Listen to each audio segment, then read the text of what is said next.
J'avais peur que techniquement il y ait encore eu un petit problème. Non, non, Donc aucun bonjour souci. à tous, bienvenue dans cette nouvelle matinée. Vous êtes aujourd'hui une quarantaine d'inscrits sur cette matinée qui portera sur l'actualité liée au Covid.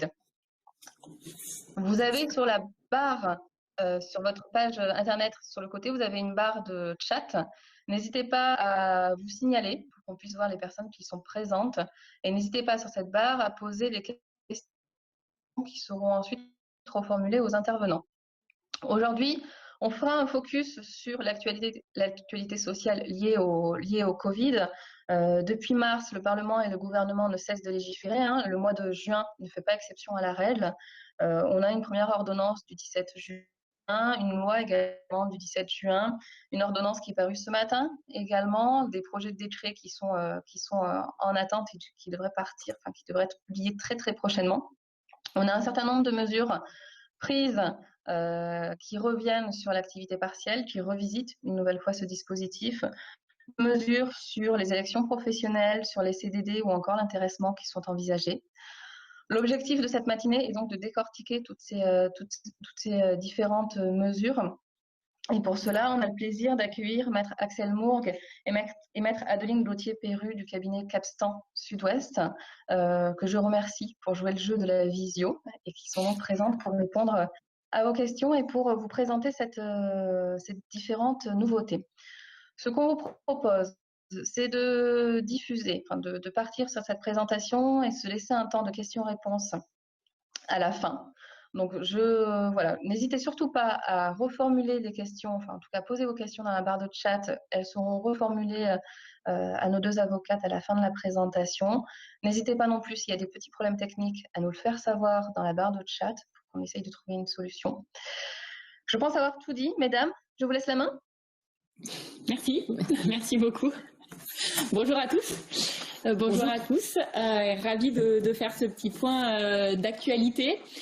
Et on est obligé de commencer en nous excusant puisqu'effectivement le support qu'on va vous présenter aujourd'hui est un support qui est déjà périmé puisque comme Isabelle vous l'a dit, une ordonnance a été publiée ce matin au journal officiel. Alors c'est une ordonnance qu'on avait déjà intégrée dans le support sous forme de projet mais qui est devenue une réalité dans la nuit.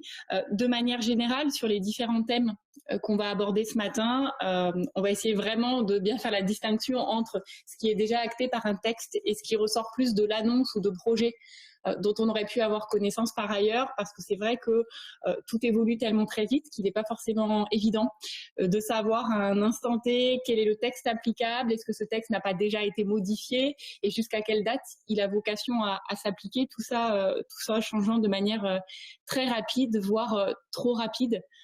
Pour s'adapter au contexte actuel. Donc, on essaiera de faire bien attention dans notre présentation sur la date d'entrée en vigueur des différents textes ou des différents projets qu'on vous propose sur ces thèmes.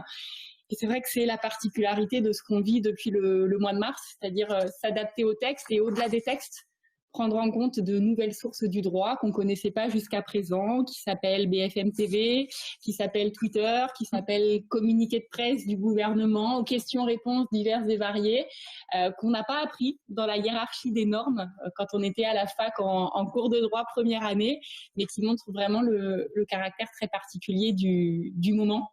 Et d'un point de vue droit social, il y a vraiment des impacts qui sont essentiels et qui évoluent au jour le jour.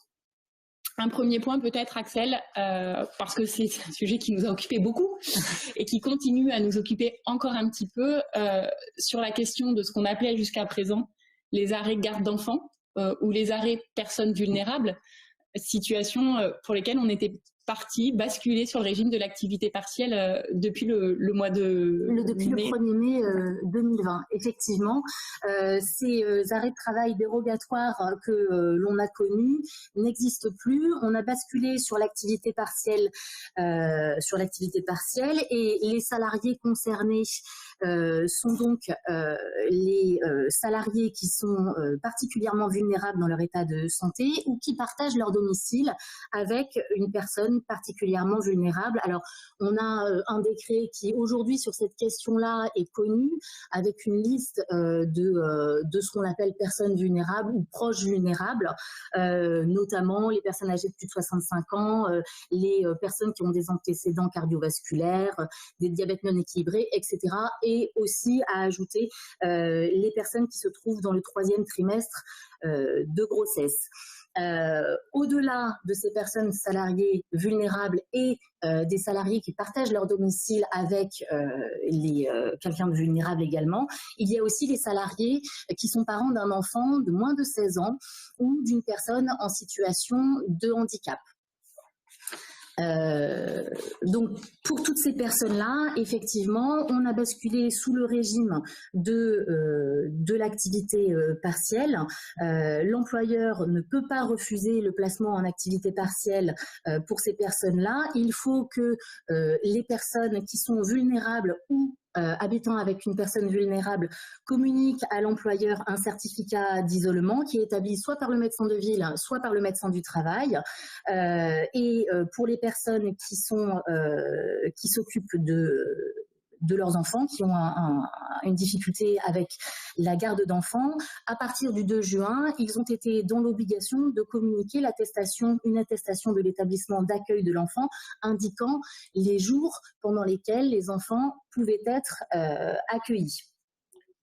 Du coup, sur ce régime-là, qui était, en tout cas dans la rédaction des textes assez clairs, subsistent aujourd'hui quelques questions. Depuis, on est déjà un petit peu en retard, la date du 22 juin qui a marqué une nouvelle étape dans le déconfinement. Alors, il y a un point qui est certain, c'est que cette date du 22 juin, elle n'a pas d'impact sur la situation des personnes dites vulnérables, donc les personnes qui sont couvertes par un arrêt de travail, un certificat d'isolement.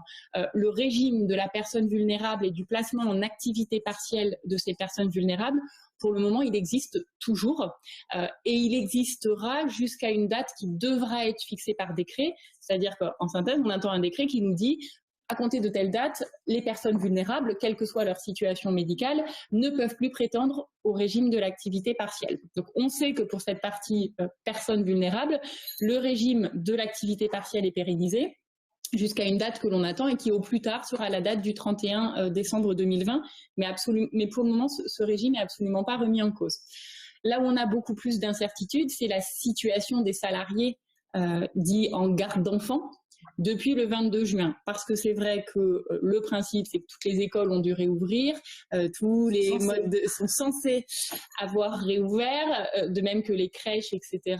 Si ce n'est qu'en pratique, on le sait, de manière plus ou moins personnelle en fonction de sa propre situation. Il n'y a pas forcément un accueil qui est proposé tous les jours de la semaine, voire sur des amplitudes horaires satisfaisantes pour les parents. Et on se retrouve avec cette situation où les écoles devraient être ouvertes, où ce régime de la garde d'enfants ne devrait plus avoir vocation à exister, donc plus de possibilité de prétendre au régime d'activité partielle, et pour autant où en pratique, certains parents n'ont toujours pas de solution de garde, au moins à temps plein, pour leurs enfants. Donc on est honnêtement là sur une zone qui reste très floue. Des dernières communications qu'on a eues, on nous dit non, l'activité partielle n'a plus vocation à s'appliquer depuis le 22 juin pour ces arrêts en garde, ces salariés qui ont des problématiques de garde d'enfants. En pratique, il n'en reste pas moins qu'on ne sait pas vraiment comment traiter ces questions jusqu'à présent. Si vous avez encore des salariés dans cette problématique-là et que vous faites le choix de les laisser sous le régime de l'activité partielle, ou si vous en avez eu sur le mois de juin, en tout cas, il est impératif que vous puissiez justifier d'une attestation rédigée directement par l'établissement scolaire ou la crèche, indiquant que l'enfant ne peut pas être accueilli sur tel et tel jour. Des premiers retours de contrôle des inspections du travail qu'on a auprès de nos clients sur ces questions d'activité partielle, c'est un point qui est demandé de manière quasiment systématique.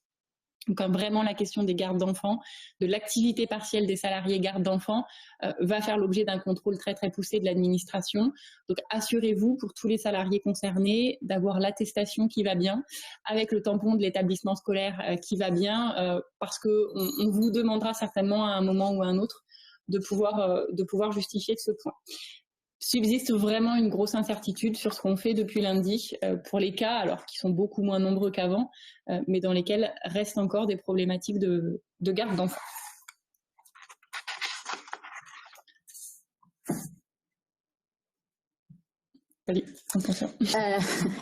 Alors, deuxième point qu'on voulait aborder dans le cadre de cette formation, c'est la loi du 17 juin 2020 relative à diverses dispositions liées à la crise sanitaire et à d'autres mesures urgentes, ainsi qu'au retrait du Royaume-Uni de l'Union européenne.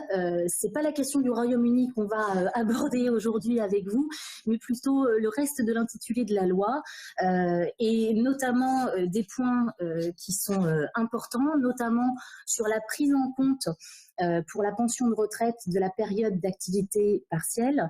Ce que nous dit en substance le texte, c'est que, à titre exceptionnel, sont prises en considération au vu de l'ouverture du droit à pension, dans des conditions fixées par décret, les périodes comprises entre le 1er mars 2020 et le 31 décembre 2020, pendant lesquelles l'assuré perçoit l'indemnité d'activité partielle. Ces dispositions sont applicables aux périodes de perception de l'indemnité d'activité partielle à compter du 1er mars et pour les pensions de retraite prenant effet à compter du 12 mars 2020. Ce qui est intéressant, et c'est vrai que ça va être le cas sur toutes les dispositions de cette loi du 17 juin, c'est qu'on est sur des régimes rétroactifs à chaque fois, c'est-à-dire qu'on vient nous traiter là en juin une situation qui était une situation connue dans les entreprises depuis le 12 mars, pour remonter quelques jours avant le confinement stricto sensu. Alors, cette problématique de pension de retraite, dans un premier temps, elle n'avait pas vraiment été perçue comme nécessitant une action ou un texte particulier. Pourquoi ? Parce qu'en fait, l'acquisition des droits à retraite, alors retraite de base, se fait par trimestre. Mais la notion de trimestre s'entend en fait de montant de rémunération cotisé. Ce qui veut dire que même en ayant été absent 1 mois, 2 mois, 3 mois, ou en activité partielle, ça ne signifie pas automatiquement qu'on perdait la possibilité d'acquérir 4 trimestres sur l'année 2020. En tout cas, pour les salaires assez élevés qui dépassaient un certain niveau. Donc, c'est vrai que dans un premier temps, on n'était pas vraiment inquiet sur cette question d'acquisition de droits à retraite. On se disait, bon, voilà, ça a vocation à durer quelques mois jusqu'au déconfinement, mais ça ne va pas forcément avoir d'impact direct et ça n'en avait pas forcément non plus sur la retraite complémentaire, puisque au-delà d'un certain nombre d'heures d'activité partielle, on était de toute façon déjà en train de générer des droits à retraite complémentaires.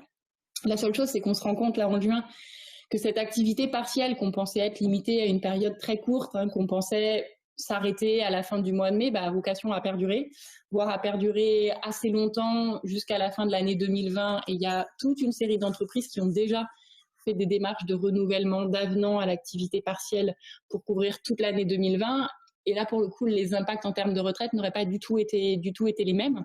Donc, le gouvernement a pris les devants en insérant dans cette loi du 17 juin un article spécifique qui permet de garantir l'acquisition de droits à retraite pendant toutes les périodes pendant lesquelles le salarié est en activité partielle et donc ne travaille pas. C'est vraiment un régime dérogatoire Covid-19, parce que ça ne s'appliquera quoi qu'il arrive, sauf prolongation du dispositif, qu'entre le 1er mars 2020 et le 31 décembre 2020. Donc, au-delà de cette date, on revient sur le régime classique. L'activité partielle, par principe, n'est pas prise en compte dans l'acquisition de droits à retraite.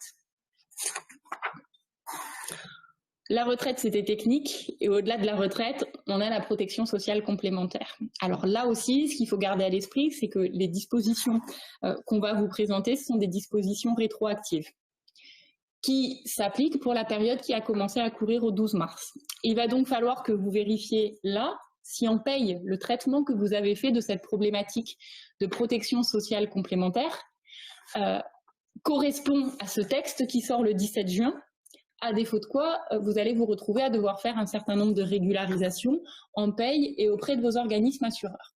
Alors, cette question de la protection sociale complémentaire, au mois de mars, au mois d'avril, quand on commence à rentrer en activité partielle, elle interroge un petit peu tout le monde. Qu'est-ce qu'on fait de nos régimes de mutuelle et de prévoyance ? Sur quelle base cotise-t-on ? Est-ce qu'on doit ou non inclure les indemnités d'activité partielle dans la base, dans l'assiette de calcul des cotisations, avec des organismes assureurs qui ont essayé de se coordonner, d'avoir une position un petit peu globale, mais qui, dans certains cas, renvoyaient au contrat et à l'application stricte des contrats. L'idée de cette loi du 17 juin, c'est de dire qu'on veut vraiment un régime identique pour tous les salariés, que ce soit en termes de cotisation, ou en termes de prestations dont ils vont pouvoir bénéficier dans le cadre de ces régimes de mutuelles, de prévoyance et de retraite supplémentaire. Et en fait, on va nous dire, ces régimes, ils sont maintenus pendant la suspension du contrat pour activité partielle, peu important ce que le contrat que vous avez pu signer avec votre assureur ou votre décision unilatérale ou votre accord collectif en interne prévoit. Le principe, c'est je maintiens pendant l'activité partielle le bénéfice de ces régimes. Si je ne le fais pas, je remets en cause tout mon régime en tant que tel et je perds le droit aux exonérations sociales. Une fois qu'on maintient le régime, deuxième question, le nerf de la guerre, comment je finance ce régime et comment vont être calculées les prestations de mes salariés. Et là, c'est l'objet de cette loi que de nous redéfinir une assiette de calcul des cotisations et des prestations avec une phrase dont seul le législateur peut être à l'origine, qui nous dit que l'assiette est calculée selon le mode de calcul défini par l'acte instaurant les garanties et le contrat collectif d'assurance ou le règlement, en substituant au revenu d'activité l'indemnité brute mensuelle d'activité partielle pour les périodes pendant lesquelles cette dernière a été effectivement prévue. Ok, une fois qu'on a dit ça, comment faut-il le comprendre? De notre position à nous, ça veut simplement dire que quand vous avez un régime de mutuelle, de prévoyance, de retraite qui est calculé avec des cotisations qui sont calculées sur la rémunération au sens rémunération brute soumise à cotisation sociale, eh bien, pendant les périodes pendant lesquelles le salarié n'a pas travaillé et n'a pas eu de rémunération soumise à cotisation sociale, on vient y substituer les sommes que l'on a versées à nos salariés au titre de l'activité partielle. Donc, je n'ai pas une reconstitution intégrale de mon assiette de calcul. Si je n'ai pas fait un maintien intégral de rémunération, je viens simplement réimplémenter dans mon assiette de calcul les sommes que j'ai versées à mes salariés au titre de l'activité partielle avant déduction de la CSG-CRDS. Donc là, il y a un vrai point de contrôle à faire en interne en matière de traitement paye et traitement des régimes mutuels, prévoyance, retraite, pour savoir concrètement en pratique ce qui a été retenu comme assiette de calcul pour les cotisations à ces régimes et pour vérifier si, à minima, on a bien intégré dans notre assiette de calcul cette indemnité d'activité partielle et, le cas échéant, voir si on n'a pas versé plus. Si on a versé plus vis-à-vis des salariés et de l'organisme assureur, il n'y a pas de souci, c'est plutôt très sympa. Mais ce que vient nous dire cette loi-là, c'est que si on a fait le choix de verser plus, c'est-à-dire de reconstituer de manière intégrale la rémunération des salariés pour calculer les cotisations sociales, et c'est très bien, c'est très sympa, mais il va falloir le traiter en prévoyant soit un accord collectif, soit une décision unilatérale sur ce point et en négociant un avenant à votre contrat collectif d'assurance. Donc vraiment, si vous êtes dans le cas où vous avez fait un maintien de salaire activité partielle à hauteur de 70% du brut, ce qui est prévu, ce qui était prévu par les textes jusqu'à présent, et non pas un maintien à 100%, mais que vous avez choisi de continuer à payer vos cotisations mutuelles prévoyance sur une base reconstituée à 100%, vous faites mieux que ce que prévoit la loi à l'heure actuelle. Et comme vous faites mieux, il vous faut le tracer, soit par un accord collectif ou une décision unilatérale, et par un avenant au contrat collectif d'assurance. Donc, il n'y a pas de difficulté, il faut juste penser à faire ce petit document. Alors là, ce n'est pas l'inspection du travail qui va le vous demander, c'est l'URSSAF, en cas de contrôle, pour que vous puissiez continuer à bénéficier d'une exonération sur l'intégralité des cotisations que vous avez versées. Donc, sujet un petit peu technique, sujet qui nécessite de revenir en arrière en paye pour voir comment on a traité cette question qui, sur le moment, a posé beaucoup de questions. Et ce qu'il faut garder à l'esprit, c'est potentiellement à la fin un petit acte, voire 2 petits actes à réaliser pour acter de ce que vous avez pu faire. Des décisions unilatérales, on en aura fait pendant la période, décision unilatérale protection sociale complémentaire, décision unilatérale pour, le cas échéant, maintenir plus que 70% du brut en activité partielle, décision unilatérale pour individualiser l'activité partielle, c'est la fête à la décision unilatérale. Vous devez avoir un petit dossier sur votre bureau avec toutes les décisions qui ont été réalisées sur cette période. Ça, c'était sur la partie comment je calcule mes cotisations et les prestations qui vont être servies à mes salariés. En parallèle de ça, ce projet de loi nous traite la question des sociétés, des entreprises qui n'ont pas pu régler leurs cotisations de protection sociale complémentaire dans l'intervalle. Le principe, c'est que, comme pour tout contrat d'assurance, si à un moment vous ne réglez plus les échéances, le régime va prendre fin et en temps normal, votre organisme de mutuelle ou de prévoyance vous dit « moi, je ne couvre plus vos salariés ». Compte tenu du contexte très particulier auquel on est confronté, l'idée là de cette loi du 17 juin dernier, c'est d'interdire aux organismes assureurs de rompre les contrats, de cesser d'assurer leurs garanties au motif que des cotisations n'auraient pas été réglées entre le 12 mars et le 15 juillet. Donc, on a une période de tranquillité. Si on ne règle pas entre le 12 mars et le 15 juillet, l'organisme assureur n'a pas le droit de suspendre le contrat. Bon, c'est pas non plus le droit acquis à ne pas payer ses cotisations, c'est-à-dire que ce n'est qu'un report automatique qui vous est accordé. Ces cotisations, elles ont vocation à être réglées quoi qu'il arrive avant le 31 décembre. Mais votre organisme assureur ne pourra pas vous demander en septembre ou en octobre ou en novembre de régler sur un mois donné plus de 2 échéances. Donc au maximum, à partir de juillet, on double les échéances mensuelles pour que tout soit réglé au 31 décembre 2020, mais on ne peut pas vous demander en septembre, en octobre, en novembre de payer jusqu'à 3 mois de cotisation par exemple. Mais vraiment, période de protection entre le 12 mars et le 15 juillet, on ne peut pas mettre un terme à vos contrats d'assurance et à la couverture de vos salariés si des cotisations n'ont pas été réglées sur cet intervalle. Alors, autre point que l'on souhaitait aborder ce matin dans le cadre de ces formations et issu de la loi du 17 juin, c'est la question du financement de l'activité partielle par des jours de repos ou des jours de congé. Alors ici, le législateur a mis en place 2 systèmes qui sont distincts.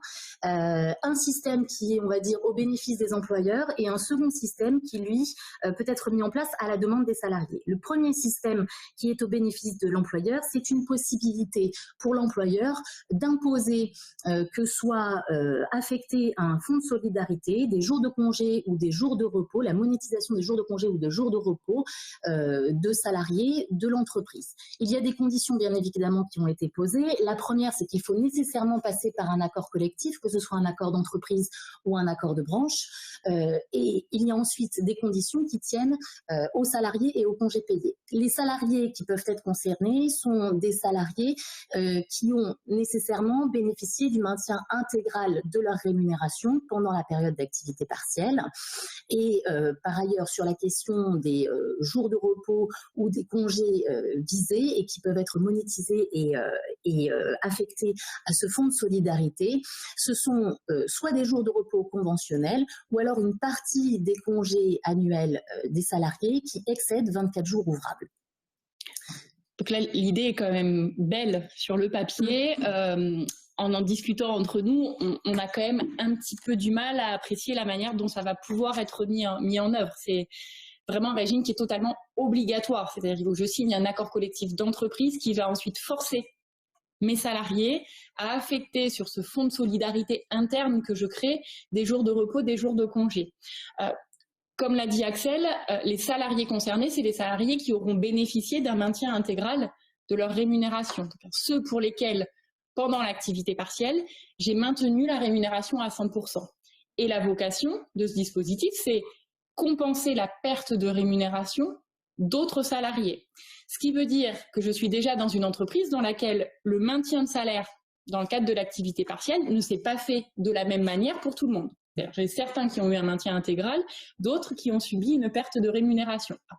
C'est pas si souvent le cas que ça. Alors, ça peut l'être, par exemple, pour toutes les entreprises qui relèvent de la métallurgie, puisque dans les accords nationaux de la métallurgie, il y a effectivement une obligation de maintien à 100% de la rémunération en cas d'activité partielle pour les salariés en forfait jour, obligation qui n'existe pas du tout pour les salariés qui seraient payés à l'heure. Donc c'est vrai que si on prend cet exemple de la métallurgie, ça voudrait dire, vous, salariés en forfait jour, qui avez bénéficié d'un maintien intégral à 100% de votre rémunération, eh bien, vous allez venir nous donner des jours de congé, des jours de repos conventionnels qui vont permettre de compenser la rémunération de salariés qui, eux, ont subi une perte. Il y a un vrai travail de réflexion à faire en interne. Alors déjà, il va falloir réussir à signer un accord collectif qui impose d'affecter des jours de congé sur un fonds de solidarité, à dépendre de vos partenaires sociaux.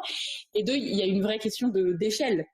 C'est-à-dire que si, au final, vous avez peu de salariés pour lesquels vous avez maintenu à 100% la rémunération et à côté un grand nombre de salariés pour lesquels ça n'a pas été maintenu à 100%, l'utilité du dispositif qui va vous permettre de stocker quelques jours, mais pas non plus énormément, jours qui vont ensuite devoir être répartis entre tous les autres salariés après monétisation, rend le dispositif pas forcément très utile ou en tout cas avec un effet plutôt limité. Donc, c'est un dispositif qui est très contraignant pour les salariés, qui est obligatoire, ils n'ont pas leur mot à dire et il faut vraiment maîtriser en amont l'impact que ça peut avoir concrètement pour les autres salariés pour voir si oui ou non on est utile. Mais ça, c'était le premier régime qui est un régime obligatoire et totalement collectif. À côté de ça, on a le second régime. Absolument.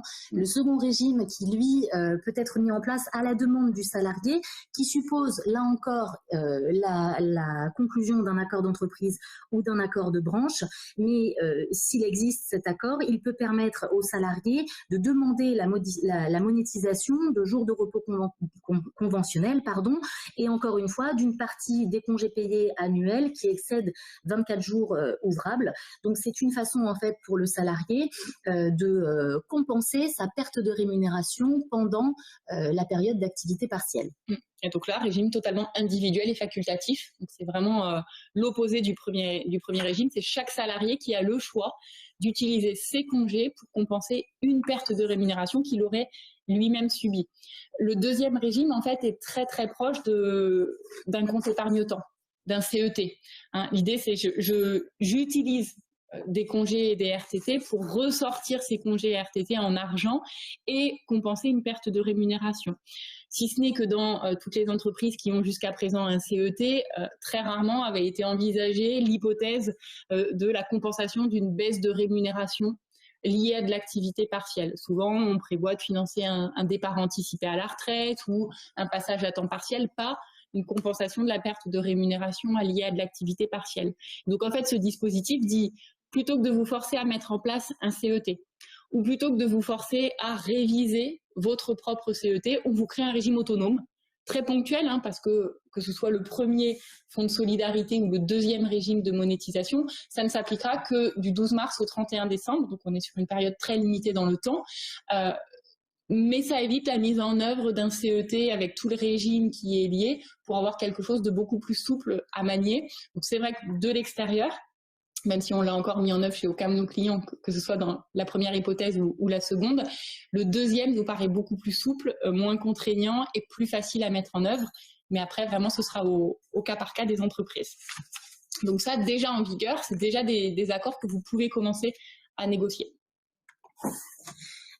Alors, la loi du 17 juin a également prévu la façon dont le gouvernement va pouvoir agir dans les mois à venir. Donc, vous verrez dans cette loi que la loi autorise le gouvernement à prendre par ordonnance dans les 6 mois des dispositions permettant, si nécessaire, à compter du 1er juin 2020 et pour une durée qui n'excède pas 6 mois à compter du terme de l'état d'urgence sanitaire, c'est-à-dire le 10 juillet 2020, des mesures concernant l'adaptation des dispositions relatives à l'activité partielle, évidemment pour limiter les ruptures de contrat de travail, des dispositions permettant d'atténuer les effets de la baisse d'activité et enfin des dispositions de nature à favoriser et à accompagner les reprises d'activité. Et c'est d'ailleurs dans ce cadre-là qu'a été adopté le texte sur l'évolution de la prise en charge de l'activité partielle à compter du 1er juin 2020.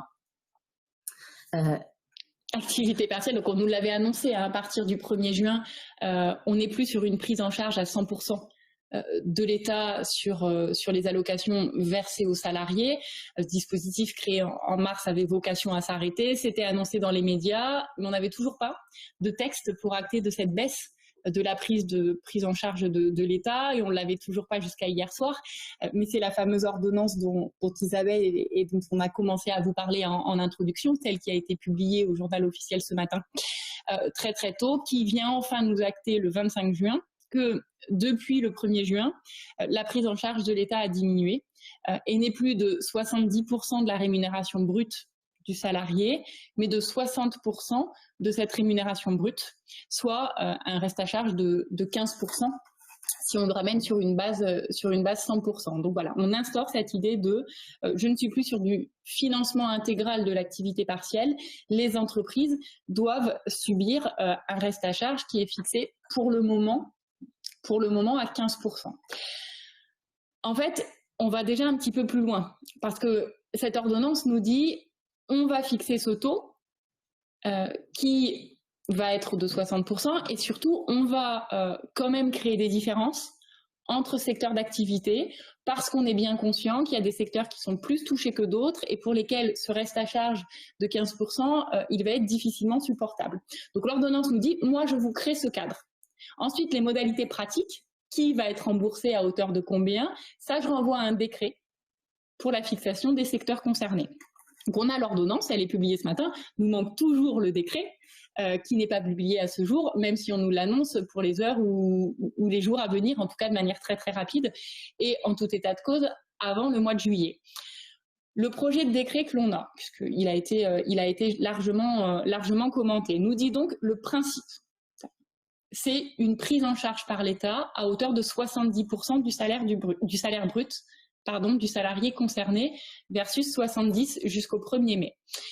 3 séries d'exceptions. Donc 3 séries de secteurs d'activité pour lesquels la prise en charge va être maintenue à hauteur de 100%. Premier secteur, première série d'exceptions, secteur relevant du tourisme, de l'hôtellerie, de la restauration, du sport, de la culture, du transport aérien et de l'événementiel. En fait, au-delà du titre, le projet de décret que l'on a fait une liste. Une liste précise, c'est l'annexe 1 du projet de décret qui vise en gros une 50aine de secteurs d'activité. Alors, c'est des secteurs qui sont définis par référence au code APE des entreprises et ça va des téléphériques à remontée mécanique, aux hôtels et hébergements similaires, aux terrains de camping, à la restauration traditionnelle, aux cafétérias, aux débits de boissons, à la projection de films au cinéma, à la location d'articles de sport, aux activités d'agence de voyage. Donc, vous avez toute une liste d'entreprises, de secteurs d'activité, plus exactement, fixés par cette annexe 1. Pour ces entreprises-là, sans aucune autre condition, l'idée, c'est de maintenir la prise en charge de l'État à 100%. Bon. Une fois de plus, à prendre avec réserve, on attend quand même la publication du décret pour être certain. Notamment, il n'est pas exclu que la liste, telle qu'elle a été publiée pour le moment, commentée, évolue. Pour cette liste-là, c'est assez facile, c'est du 100%, il n'y a pas grand-chose à vérifier. Ensuite, on a la deuxième série d'exceptions. Oui, une deuxième série d'exceptions. Alors là, qui va être beaucoup plus ténue et beaucoup plus réduite, puisque le texte, a priori, nous dit qu'il s'agit d'activités qui dépendent du tourisme, de l'hôtellerie, de la restauration, du sport, de la culture, du transport aérien et de l'événementiel. De la même façon, avec là encore une liste qui est on a aussi une 50aine de secteurs potentiellement concernés. Voilà. Et les sociétés qui dépendent de ces secteurs doivent justifier d'une diminution de leur chiffre d'affaires d'au moins 80% durant la période comprise entre le 15 mars et le 15 mai 2020, avec un comparatif qui est fait par rapport à la même période sur l'année précédente. Et pour les entreprises qui seraient nées à partir de mars 2019, avec un ratio fait sur une moyenne de l'activité du chiffre d'affaires est rétabli sur 2 mois. Donc effectivement, là on est dans une situation où finalement ce maintien à 100% va être très difficile à obtenir et très peu d'entreprises vont être concernées. 80%, c'est une baisse de chiffre d'affaires, c'est effectivement énorme. C'est effectivement énorme. Et juste sur les listes telles qu'elles nous ont été communiquées pour le moment, de l'extérieur en tout cas, il y a des choses qui peuvent interroger et c'est vrai qu'il pourrait nous sembler manquer un certain nombre de secteurs dont on se disait qu'ils auraient vocation à être concernés. Si vous prenez par exemple donc, la première liste, c'est-à-dire les secteurs qui sans autre condition bénéficient d'une prise en charge à 100%, on vous vise l'activité de transport aérien de passagers. Compagnie aérienne. Si vous prenez la deuxième liste, secteur dont l'activité dépend de celles mentionnées sur la liste 1, on s'attendait très fortement à voir dans la liste 2 toutes les entreprises qui interviennent sur le secteur de l'aéronautique. Donc constructeurs, sociétés d'ingénierie, de conseil sur l'aéro. Pourquoi? Parce que c'est un secteur qui dépend directement de l'activité des compagnies aériennes. Bon, et pour autant, l'aéronautique n'y est pas. Donc vous êtes à l'heure actuelle, au vu une fois de plus du projet de décret, vous êtes une société qui intervient sur l'aéronautique. C'est que c'est un secteur qui est particulièrement touché en ce moment avec des restructurations qui sont annoncées à droite et à gauche. Vous n'êtes pas dans le champ d'application du décret qui vous permet de bénéficier d'un maintien à 100% dans le cadre de l'activité partielle des sommes que vous versez, vous, à vos salariés. De même, ne figure pas le secteur de l'industrie automobile. Donc, c'est vrai qu'il y a un petit paradoxe, en tout cas, ça peut paraître être un paradoxe de l'extérieur, entre les grands plans de soutien qui ont été annoncés sur certains secteurs, une fois de plus aéronautique, automobile, et la traduction concrète sur le régime spécifique de l'activité partielle qui ne reprend pas en compte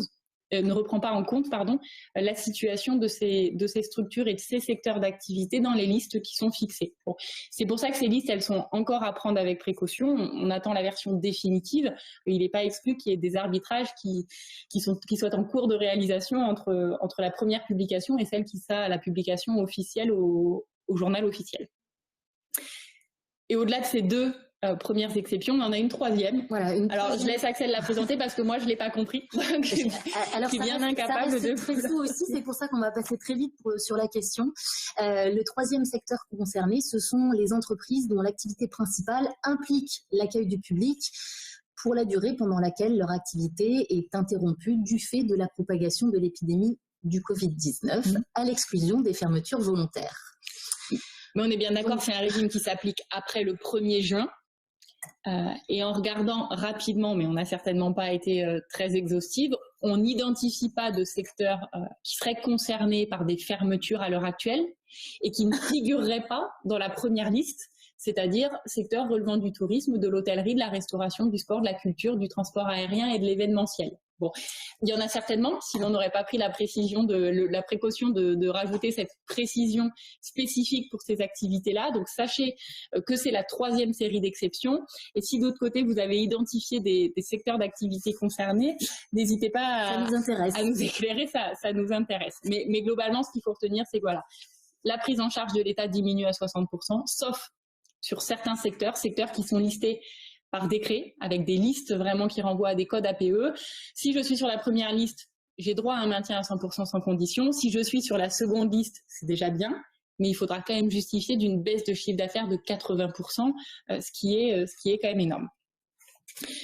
Pour finir, peut-être, Axel, juste sur ce dernier point d'activité partielle, avant d'enchaîner sur un nouveau point activité partielle, mais activité partielle spécifique, les règles qu'on vous a présentées là, que ce soit en matière de prévoyance, de retraite, d'évolution du taux de prise en charge, ou encore de création de fonds de solidarité, de monétisation de jours de congé, ce sont des règles qui concernent l'activité partielle de droit commun, hein, c'est-à-dire les règles qui s'appliquent par principe à toute entreprise.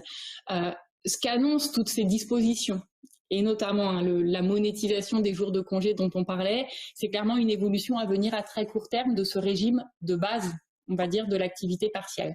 Là, on diminue le taux de prise en charge de 70 à 60%. On sait que ce régime tel qu'il est maintenu va évoluer certainement à nouveau dès le début du mois de septembre, avec un impact qui sera beaucoup plus important financièrement et un impact qui sera plus important et pour le salarié et pour l'employeur. A priori, mais alors là, ce ne sont que des communications par le biais de la presse, il n'y a même pas de début de projet, mais l'idée c'est de dire le maintien à 70% du brut pour le salarié, c'est-à-dire le fameux 84% du net dont on parle depuis mars, ça n'a pas vocation à perdurer. Donc vraiment, on va revenir à un niveau d'indemnisation certainement plus faible du salarié, qui va donc se traduire par une baisse de rémunération plus importante, encore que celle qui est subie à l'heure actuelle, d'où l'intérêt peut-être d'aller utiliser ces jours de congé pour compenser cette baisse de rémunération. Et ce qu'on nous dit en parallèle, c'est que non seulement l'indemnisation du salarié va diminuer, mais que l'indemnisation de l'employeur par l'État, c'est-à-dire le taux de prise en charge de l'État, va lui-même encore baisser, et que les 60% qui nous sont fixés là pour le mois de juin, a priori, vont très, très, très fortement évoluer dans un sens négatif à partir du mois de septembre. Alors, on commence à entendre parler d'un reste à charge pour l'employeur à hauteur de 40% à partir du mois de septembre, donc quelque chose qui n'aura plus rien à voir avec ce qu'on a connu depuis le mois de mars.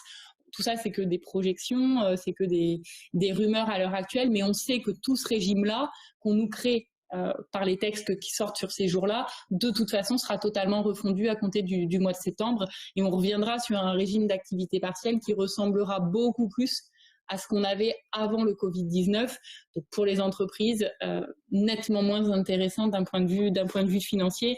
L'idée étant de dire on ne peut pas vivre comme ça des mois et des mois et des mois sur ce régime d'activité partielle de base, c'est-à-dire d'activité partielle classique.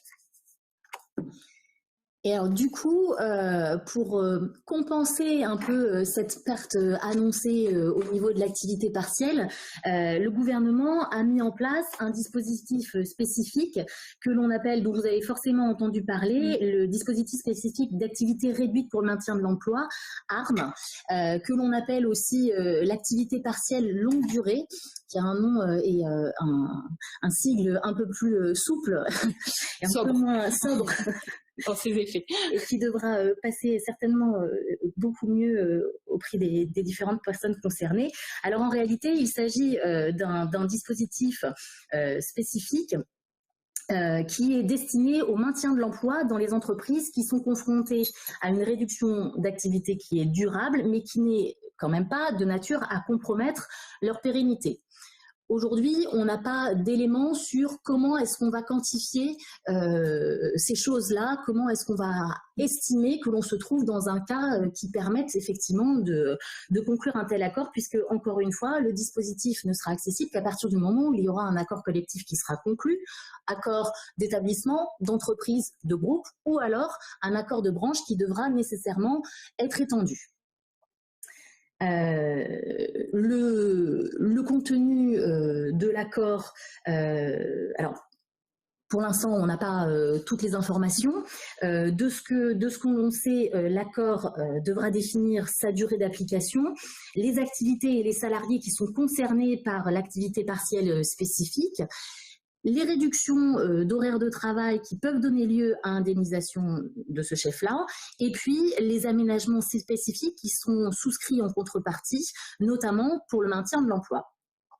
Donc on devrait avoir un décret en Conseil d'État pour préciser ce contenu, décret qu'on n'a pas encore... non, qu'on nous annonce d'ici le 1er juillet, donc a priori d'ici mercredi, on devrait en savoir un peu plus. On se parle un tout petit peu trop tôt sur ce thème-là pour vraiment savoir ce que donnera ce dispositif. Là aussi, puisque vous l'avez peut-être vu, il y a eu des commentaires dans les médias hier soir, le contenu du décret, il est en cours de discussion entre partenaires sociaux. Ok, on a la loi qui nous fixe ce cadre, mais la loi fait quelques articles, elle est très très très très courte sur le sujet, et le choix a été fait de négocier avec les partenaires sociaux au niveau national ce que sera le contenu précis de ce dispositif. Alors, du compte-rendu de négociation qu'on a eu hier, mais ce n'est qu'un compte-rendu de négociation. L'idée, a priori, serait de permettre aux entreprises de s'inscrire dans ce dispositif de l'activité partielle longue durée pour une durée qui pourrait aller jusqu'à 2 ans. L'idée, c'est je compense une baisse d'activité pendant 2 ans avec une prise en charge de l'État. Baisse d'activité dont on nous dit qu'elle pourrait être compensée dès lors qu'elle n'excéderait pas 40%. Quand même, j'ai une baisse d'activité de 40%, ces 40%-là, je peux les faire prendre en charge dans le cadre de ce dispositif d'activité partielle longue durée. Sur la forme, comme l'a dit Axel, il vous faut un accord collectif ou d'entreprise ou de branche. Si vous avez cet accord de branche, il y a quand même des formalités à faire en interne, puisqu'il vous faut établir une nouvelle décision unilatérale, une de plus pour votre petit dossier, sachant que vous passiez par accord collectif ou par décision unilatérale, vous avez la case directe à franchir ensuite. C'est un dispositif qui doit être validé par la directe, qui doit contrôler concrètement la réduction d'activité que vous souhaitez faire indemniser, les salariés qui vont être concernés, comment vous envisagez d'organiser ça en interne, et notamment quels sont les engagements de maintien dans l'emploi que vous allez souscrire. Cette question d'engagement de maintien dans l'emploi, elle a beaucoup interrogé au moment des débats parlementaires sur l'adoption de la loi, parce que ce qu'on constate aujourd'hui, c'est que les entreprises qui savent qu'elles vont devoir faire face à une baisse d'activité très, très prolongée dans le temps, et qui pourraient être intéressés par ce dispositif-là, ont pour premier réflexe de dire ok, je sais que je vais pouvoir maintenir une partie de mon personnel en activité partielle, pour autant en parallèle j'ai besoin de me réorganiser, et exclure totalement la possibilité de mettre en œuvre des licenciements économiques pour d'autres catégories de salariés, hein, par exemple des salariés qui travaillent sur des activités dont on sait qu'elles ne reprendront jamais, ça conduisait à dire ça va être difficile de s'inscrire dans ce dispositif. Là aussi, des dernières communications qu'on a pu avoir, il pourrait être envisagé de restreindre les engagements de maintien dans l'emploi aux seuls salariés qui bénéficieront effectivement de ce dispositif d'activité partielle, mais sans que cela n'ait pour effet d'interdire du licenciement économique, de la restructuration pour d'autres catégories de salariés. Donc vraiment, ce périmètre du maintien dans l'emploi, de l'obligation de maintien dans l'emploi sera déterminante, parce que ça risque sinon de priver un certain nombre de sociétés de la possibilité de s'inscrire dans ce dispositif-là. Après, il y a ce qu'on ne sait pas, et ce qu'on ne sait pas, c'est concrètement quelle va être l'indemnité due aux salariés dans ce cadre-là, et quelle va être la prise en charge de l'État. Là aussi, des petites rumeurs qui circulent. On nous dit que dans ce cadre activité partielle longue durée ou ARM, tel qu'on l'appelle à l'heure actuelle, on pourrait pérenniser le dispositif qu'on met en place là au titre du mois de juin sur l'activité partielle de base, c'est-à-dire, pour révision de ce qu'on a dit il y a 5 minutes, maintien à 70% de la rémunération du salarié et prise en charge à 60% par l'État, donc reste à charge de 15%. Donc on ne sera a priori pas sur une prise en charge intégrale par l'État, il y aura un reste à charge que devra supporter l'employeur. Donc la seule chose que ça annonce, c'est effectivement un dispositif qui sera plus favorable que ce que va devenir à compter du mois de septembre l'activité partielle de base. Sur le mois de juin, juillet, il n'y aura pas vraiment de différence. C'est à partir de septembre qu'on aura un vrai choix à faire entre activité partielle de base ou activité partielle longue durée en rentrant dans ce dispositif d'accord collectif validé par la directe. 2 derniers points pour finir sur ce régime-là. Ce que nous dit la loi, donc là pour le coup le texte définitif, c'est que ne s'appliquera pas la possibilité qui avait été ouverte en avril d'individualiser l'activité partielle. Et là, pour nous, c'est un frein potentiel, là aussi, à l'utilité de ce dispositif. En avril, on nous dit, par ordonnance, on est conscient que l'activité partielle au sein d'un même service, elle ne peut pas forcément se traduire par quelque chose de totalement équitable entre les salariés, parce que j'ai besoin de plus de fonctions particulières et moins de compétences attachées à d'autres postes. Donc on vous laisse la faculté d'individualiser l'activité partielle. Ce sera exclu dans le cadre de ce dispositif activité partielle longue durée. Donc on sera vraiment sur de la réduction totalement collective de la durée du travail par unité de travail, par service, avec l'impossibilité ensuite d'aller dire j'ai besoin plus de telle compétence que de telle autre au sein d'un service donné. Ça, c'est le premier point qui pourra, je pense, dans certains cas, être un frein à la mise en œuvre de ce dispositif, parce que l'individualisation, c'était compliqué à mettre en place, mais très utile en pratique. L'autre point qui est intéressant, c'est que tout ce dispositif d'activité partielle longue durée a vocation à se substituer aux stipulations conventionnelles relatives à l'activité partielle. Qu'est-ce qu'on veut me dire? On me dit qu'en matière d'activité partielle, il y a certaines branches ou certaines entreprises qui ont négocié des accords collectifs, et notamment des accords collectifs, on en a parlé tout à l'heure avec la métallurgie, qui prévoient une indemnisation plus favorable des salariés que ce que prévoit la loi ou les décrets. Jusqu'à présent, ces dispositions-là, elles s'appliquaient sauf à ce que la convention collective de branche soit modifiée ou qu'un accord collectif différent soit négocié en interne. À partir du moment où vous rentrez dans ce dispositif ARM, activité partielle longue durée, ces stipulations conventionnelles plus favorables aux salariés automatiquement ne s'appliqueront plus. Vous êtes une entreprise de la métallurgie, vous concluez un accord collectif ARM pour vous inscrire dans une activité partielle à échéance 12 mois, 18 mois, 24 mois, automatiquement, vous ne serez plus lié par les dispositions de la convention collective qui vous impose un maintien à 100% de la rémunération de vos salariés en forfait jour. Donc là, voilà, on vient par la loi effacer des dispositions conventionnelles qui prévoyaient des dispositions spécifiques en matière d'activité partielle. Alors, vous avez après, mais on va passer rapidement, des diapos sur concrètement les modalités de validation ou d'homologation par la directe, les délais dont disposera la directe pour étudier vos dossiers.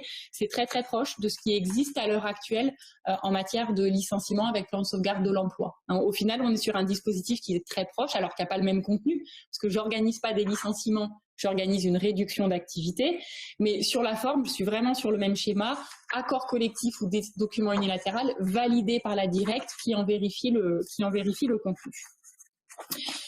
Et je pense que ça fait déjà pas mal d'informations sur l'activité partielle telle qu'elle existe aujourd'hui, telle qu'elle existera dans une semaine et surtout telle qu'elle existera à partir du mois de septembre, avec 2 régimes, un régime de base et un régime plus spécifique mis en place par accord collectif, mais qui va vous permettre de bénéficier d'une indemnisation à long terme un peu plus importante que ce qui s'annonce. Autre disposition de cette loi du 17 juin ? Ouais, sur les contrats précaires, puisque cette fois ce sont les CDD et l'intérim qui sont visés.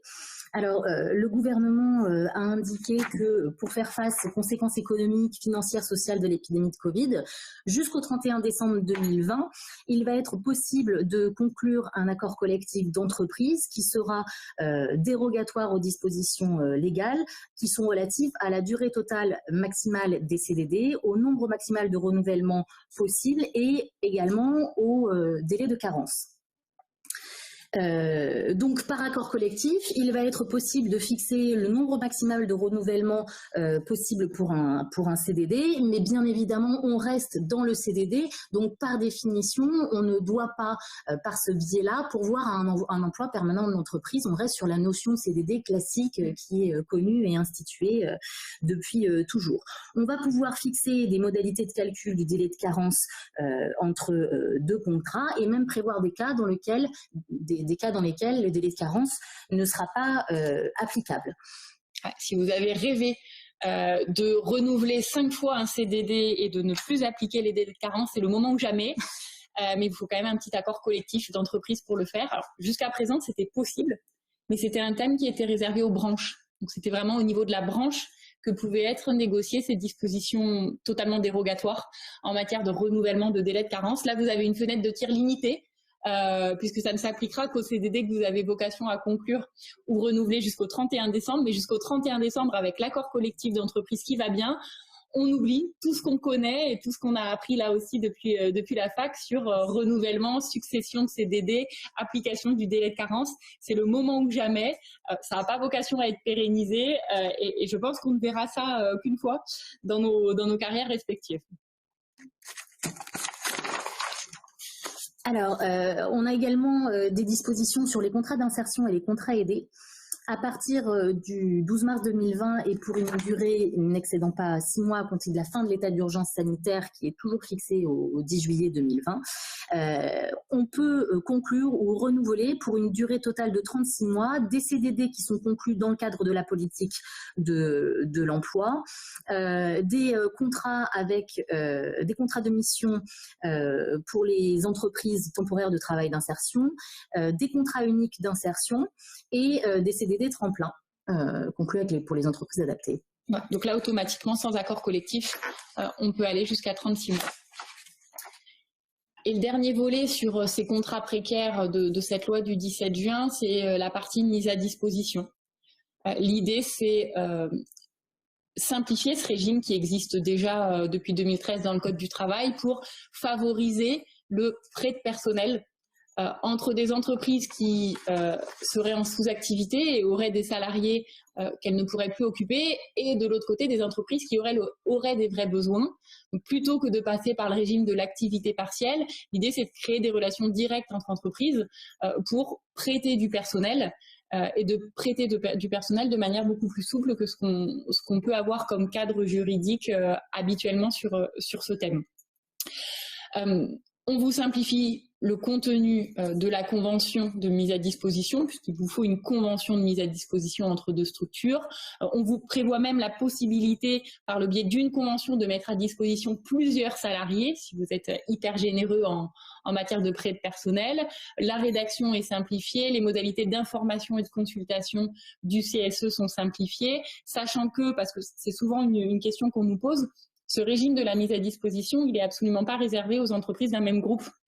Donc, il n'y a pas de notion de lien capitalistique à avoir. Alors, c'est plus facile au sein d'un groupe parce qu'on se connaît, mais si vous êtes simplement dans la même rue et que votre voisin a un besoin de personnel et que vous, quelque part, vous ne savez plus occuper vos salariés, ça marche très bien. Il n'y a absolument pas de notion de groupe dans ce dispositif-là. Et la vraie particularité, c'est que lorsque vous allez prêter votre personnel à une entreprise qui relève d'un secteur d'activité particulièrement nécessaire à la sécurité de la nation et à la continuité de la vie économique et sociale. On ne peut pas vous en dire plus parce qu'il faudra un décret pour nous dire de qui il s'agit. On nous dit qu'on est totalement dégagé des règles qui s'appliquent habituellement en matière de refacturation. De manière classique, quand on prête du personnel, quand on fait cette mise à disposition, pour que ce soit légal, il faut nécessairement que l'entreprise qui va bénéficier de votre personnel vous rembourse à l'euro près les salaires du salarié et ses cotisations sociales. À défaut, on est sur du prêt de main-d'œuvre illicite.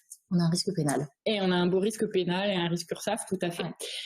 Dans ce contexte très particulier, Covid-19 et jusqu'au 31 décembre, pour ces entreprises particulièrement nécessaires à la sécurité de la nation, à la continuité de la vie économique, vous avez la possibilité de prêter votre personnel, de le mettre à disposition en dérogeant à cette règle de refacturation à l'euro près, voire même en ne prévoyant aucune refacturation. Donc c'est du prêt bénévole de salariés pour éviter un régime d'activité partielle.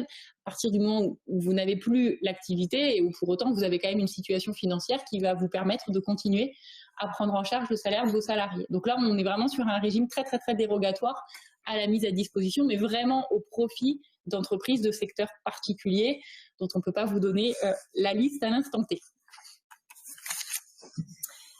Et dernier point de cette loi du 17 juin. Oui, c'est l'intéressement mis en place pour les TPE, puisque avec ce nouveau texte, les employeurs qui sont à la tête d'une entreprise de moins de 11 salariés, qui n'ont pas donc de délégués syndicaux et qui n'ont pas non plus de CSE, vont pouvoir mettre en place par une décision unilatérale un régime d'intéressement pour une durée qui sera comprise entre 1 et 3 ans.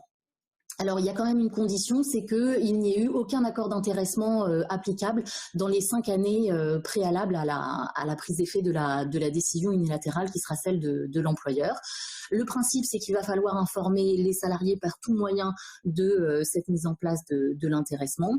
Et au terme du délai de la période de validité de la décision sur l'intéressement, ce régime ne pourra pas être reconduit dans l'entreprise concernée, sauf à respecter les dispositions classiques que l'on connaît par le biais d'un accord. Accord ou référendum, souvent dans ces entreprises de moins de 11 salariés. C'est une question qu'on nous a pas mal posée depuis la semaine dernière.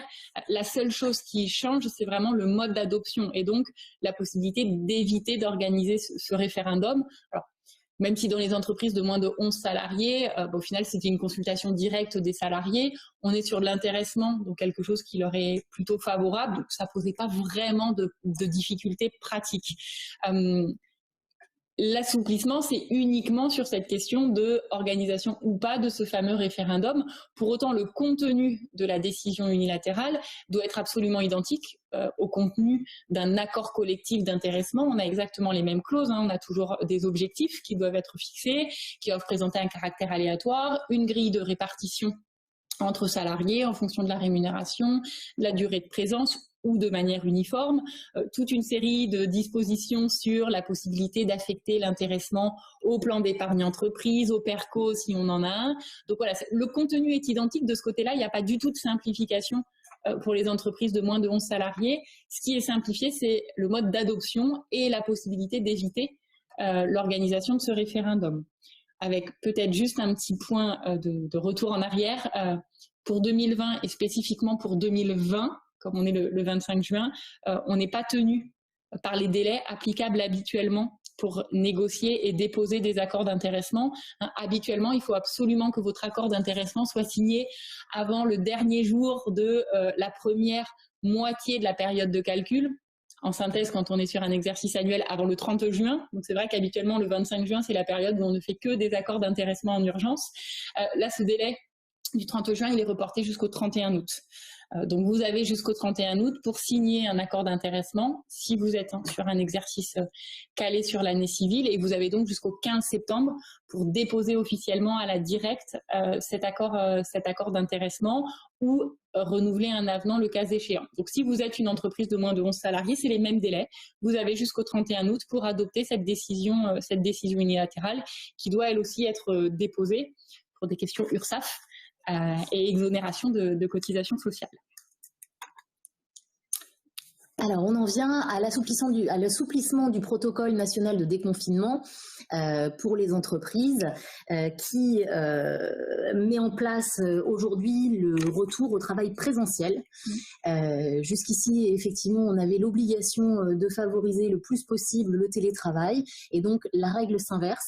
Et on revient donc sur le principe du travail présentiel, avec bien évidemment les règles de distanciation physique et les mesures d'hygiène qui restent les outils principaux de la lutte contre la contamination et qu'il convient bien évidemment de continuer à maintenir et qui suppose une particulière vigilance.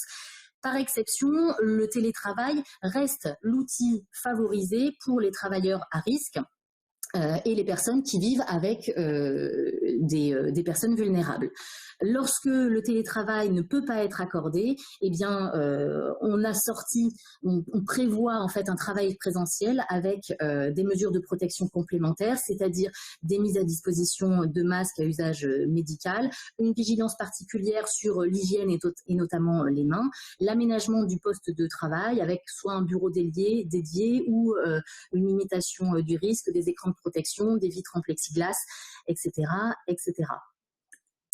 Ça génère du coup un certain nombre de conséquences, cette officialisation de la sortie du régime dérogatoire du télétravail. Entre mars et le 24 juin, c'est-à-dire hier, date à laquelle ce nouveau protocole de déconfinement a été publié, le mot d'ordre, c'était le télétravail doit être privilégié et mis en œuvre dès lors qu'il est matériellement possible, et donc uniquement le travail physique est réservé à des hypothèses très particulières dans lesquelles le télétravail n'est pas possible, ce qui nous a permis d'utiliser l'article du Code du travail qui indique que l'employeur peut imposer le télétravail à ses salariés dès lors qu'on est dans un contexte épidémique très particulier. Ce fameux article du Code du travail qu'on a tous découvert ou redécouvert en mars, qu'on avait oublié depuis l'épidémie de grippe aviaire. Donc c'est vrai que le télétravail, il a été mis en place de manière très souple, de manière instantanée en mars 2020, sans formalité particulière, y compris dans des entreprises qui n'ont pas d'accord collectif, qui n'ont pas de charte sur le thème, sans recueillir l'accord des salariés. Et ça marchait très bien jusqu'à présent parce que les préconisations du gouvernement, c'est-à-dire le fait de nous dire « vous devez placer vos salariés en télétravail », nous permettait de nous référer à cet article particulier du Code du travail sur le contexte épidémique. À partir du moment où, depuis hier, on nous dit que on est plutôt sur un retour travail en présentiel, ça laisse à penser que le gouvernement considère qu'on n'est plus dans une hypothèse qui permet d'utiliser le fameux petit article du Code du travail pour imposer le télétravail aux salariés. Si on n'est plus dans une logique où on peut imposer le télétravail aux salariés en leur disant c'est juste une modification de vos conditions de travail, on n'a pas à aller chercher votre accord, on revient sur le mode habituel d'organisation du télétravail dans l'entreprise. Ce qui veut dire qu'à partir de maintenant, à notre sens, toute entreprise qui va continuer au moins partiellement à faire télétravailler ses salariés, alors peut-être pas tous, mais au moins certains, peut-être pas pour 100% de leur temps de travail, mais au moins à 2 voire 3 jours par semaine, il faut revenir sur le cadre habituel et mettre en place toutes les formalités qu'on s'est dispensé de mettre en place à partir du mois de mars. Le télétravail en mode habituel, comment je le mets en place? Soit par un accord collectif ou, si j'ai pas de délégué syndical, par une charte validée par mon comité social et économique, soit, c'est totalement au choix de l'entreprise, par accord individuel avec chacun des salariés concernés. Mais il y a nécessairement maintenant un travail de formalisation à faire pour revenir sur un mode habituel d'organisation du télétravail, sachant que vous soyez sur une charte ou un accord collectif ou sur une organisation par accord individuel du salarié, il y a toute une série de mentions à prévoir. Des plages de disponibilité, le lieu d'exécution du télétravail, le mode d'organisation du temps de travail dans cette période-là, voilà, tout ce qu'on n'a pas forcément pris le temps de formaliser. Aujourd'hui, avec ce changement un peu de politique et qui nous permet de dire le principe de base, ça redevient le travail en présentiel, on ne peut plus totalement écarter tout ce régime et il faut se remettre sur cette question-là. Ce qui est certain, c'est que cette crise Covid-19 va avoir un vrai impact en matière de télétravail.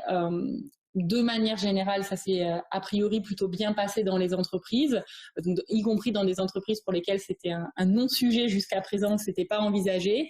Et ce qu'on constate dès maintenant, c'est qu'il y a une demande forte de pérennisation du télétravail chez nos clients avec des organisations syndicales ou des représentants du personnel ou des salariés eux-mêmes qui disent mais il faut que ça devienne un sujet, donc ouvrons des négociations sur ce thème du télétravail.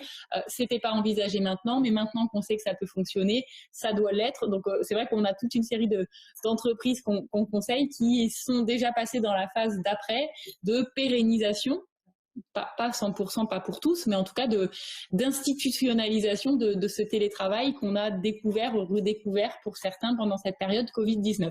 Mais une fois de plus, voilà, le message c'est on ne peut pas continuer à faire ce qu'on a fait depuis le mois de mars. Vraiment, il faut formaliser, il faut inscrire ce qu'on va faire à partir de maintenant, publication du protocole révisé de déconfinement dans un cadre beaucoup plus classique en matière de télétravail. Je te laisse la main, pardon.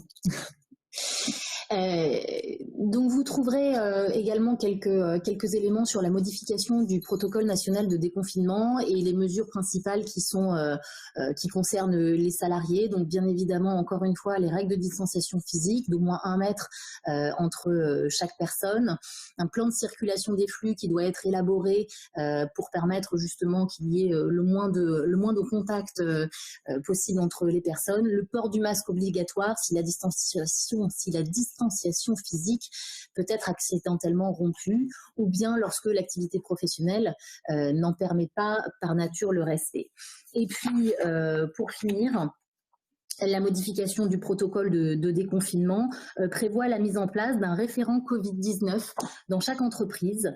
Il est désigné dans chaque entreprise de plus de 10 salariés. Il doit être désigné, ça peut être le chef d'entreprise et cette personne, à partir du moment où elle est désignée, doit s'assurer de la mise en œuvre des mesures définies et de l'information des salariés. Et vous devez communiquer son nom et le descriptif de sa mission à l'ensemble du personnel. Donc, un petit peu comme ce que l'on fait lorsqu'on est assujetti à l'obligation de mettre en place un référent harcèlement sexuel et agissement sexiste. Donc c'est a priori la nouvelle nouvelle façon de procéder, c'est ça exactement, la désignation de référents. Donc on risque d'avoir une multiplication de référents sur des thèmes divers et variés, mais là il vous en faut un effectivement en matière de Covid-19.